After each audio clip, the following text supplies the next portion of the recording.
This bungalow looked like this. Distressed and in some need of love, renovation, and restoration, but I could see the vision for what it could be, a cozy, warm, light-filled home where peace flooded through each room and all around the outside in the yard.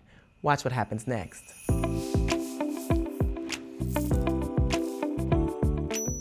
Here's where we started. A good friend of mine owned a house that had been vacant for a number of years. Over time, several investors and other individuals would contact her looking to buy the house. And since I'm a realtor, my friend asked me to help her just in case someone did come and send a viable offer to her.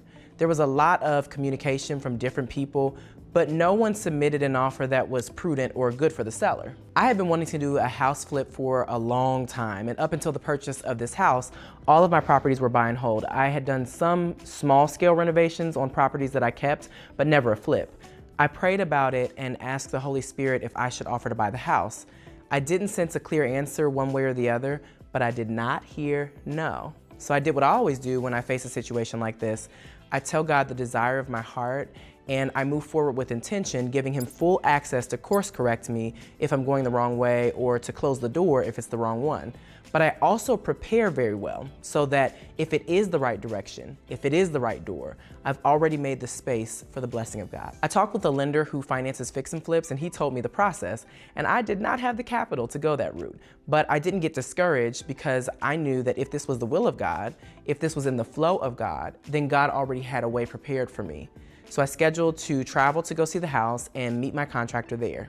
That way I could see the state of the house and have my contractor give me an estimate on what it would take to renovate it. The passage that came to my mind over and over was in 2 Kings chapter 3 when the Lord instructed the Israelites to dig ditches in the valley. He said they would see no wind, nor would they see any rain, but the ditches would be filled with water. Don't just pray for what you want, prepare for it. So I prepared. I booked my flight, I opened an LLC, I reached out to the bank to open a business bank account for it, and the banker told me I needed to put some money in the account to start it up. So I asked him, well, what's the minimum? He said $5. I said, well, put $5 in there then. And I knew that if God breathed on the situation, then $5 would be enough. I arrived at the property and met my contractor and my friend the seller, and here is what I saw. On the outside, the house needed a new roof, the foliage cut back, some trees cut down. There was a shed in the back that was hanging on by a thread and was attracting rodents and pests and needed to be demolished. It needed a good power washing of the siding, some paint, some new glass in some of the windows, and then on the inside, it needed all of the items removed that were left behind by people who lived there before. There was drywall and ceiling repair needed. The kitchen needed to be gutted.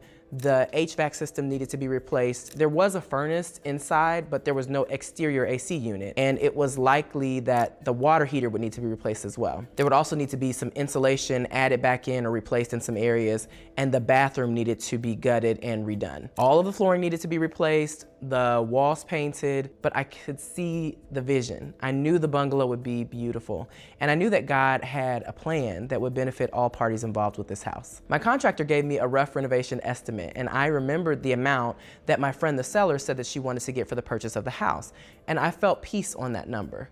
I wanted to offer her exactly what she asked for. I was prepared and I wanted to move forward. The only thing that was missing was the financing. So I called that same lender back and told him about the house and said I wanted to do it. And he said, I don't know why I didn't think of this before, but don't you have some paid off rentals? And I said, yes. He said, oh, well, great, this won't be complicated at all. You can just pull some equity from any one of those properties so that you have the cash to both purchase the house and to renovate it. And so I said, well, how much cash will I need to bring out of pocket to close on the house? He said, none. It will all come from the equity and we can close within 2 weeks. Within 2 weeks, I traveled back to where the house is, picked up my friend the seller, and drove her to closing. She was so grateful to God for how he guided us in his perfect way. And that day, the renovation began. So here's the plan and some of the estimates. I purchased the property for $30,000. My wonderful contractor, Jamie, gave me an estimate of approximately $40,000 for the renovation and a 2-month timeline to completion. And it's important to know that there are costs and expenses outside of the renovation, especially in the case that you use any sort of financing or pulling equity like I did. There's also utilities, taxes, insurance, lawn care, and so on. Not to mention that more money should really be added to the estimated cost to account for unforeseen things that arise during the process. Much like the first thing that happened that was unexpected, which was we needed electricity. When I called the electric company, I found out that the electric had been off at the house for so long that I would have to hire an electrician to pull a permit and do the electrical work that needed to be done so that the electric company could even come back out to reconnect the service. And so right away, that was an extra $2,450 that was not in the initial budget. But it had to be done, and it needed to happen early in the process because the local electric company was allowed to take up to 3 weeks to complete their portion of the reconnection. Also, the water and gas had been disconnected for an extended period of time, so we needed to ensure that the pipes were secured and that there was no leaking so that it was safe to have all the utilities reconnected. I began coordinating everything with the utilities while Jamie and his company began their first part of the renovation, which was a total tear-off and replacement of the roof. Jamie thought it would take up to 2 days to finish the roof work, but I went to Home Depot while they were working on it, and I actually had pictures of the completed roof by the end of that same day, and it was beautiful. I came back from Home Depot with some paint samples while they were working on the roof, and Jamie had the idea to paint the house blue, which also happens to be my favorite color.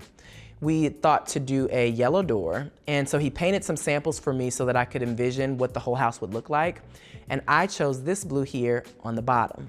And this was when I knew I would call the house the Blue Bungalow. I also went to look for floors while they were working on the roof. I went to Menards, which was an adventure, and I found a great deal on some beautiful floors, only to find out later from Jamie that they were not the right vinyl planks that I thought they were. But fortunately, I was able to find beautiful vinyl plank flooring for a great price at Menards and return the other order before Jamie went to pick it up. And the floors I found, I loved even more. I knew that for the interior walls, I wanted a warm white or off-white or cream. I got a bunch of paint swatches and decided on the color oatmeal that I also found at Menards. Having a trustworthy contractor is so key to a successful renovation. I needed someone I could trust and who could give me good information so that I could manage the renovation from a different state. For most of the process, I was not able to be there in person, so Jamie would send me footage and pictures of what they were working on. And I decided on getting the bathroom remodeled, so I ordered a new tub and shower. The kitchen also had to be gutted, but we found out that the upper cabinets could be saved. I was back in town to see the house power washed, but it rained and rained and rained for what seemed like forever, so I couldn't wait to be able to see the house painted blue. And one day, I got a picture from Jamie of the house painted, and I loved it. I couldn't wait to get back to be able to see it in person. Here are the items I ordered so that Jamie could pick them up as we went throughout the renovation. Vinyl plank flooring throughout the house, interior doors and knobs, light fixtures both interior and exterior, a completely new HVAC system, a new water heater, base kitchen cabinets, sink, faucet, and then all the appliances. So range, fridge, a range hood, washer, dryer, and then safety measures, fire extinguishers, smoke and carbon monoxide detectors, all the items in the bathroom, the mailbox and house numbers. There might be some things I left out, but I'll be itemizing everything in the last video once it's all done so you can get an idea of what the whole thing cost. Every time I made an order, I was more and more excited about seeing the final product. Remember, this is what it looked like at the beginning. Then, about a month and a half until the renovation, I was able to come back into town and see the progress. And here's what I saw. Hi! It's not even the same house. It's so pretty. Look at this. There's still some items to be completed, but look at the difference already. It looks like a whole new house. It is a whole new house. And the yard is so much bigger than it looked at first when all those trees and the foliage was there. It just warmed my heart to think of the buyer who would be able to live in this space and enjoy a totally renovated home that was lovingly crafted just for them. And I know that we can be accused of over-spiritualizing everything, but to me, everything is spiritual.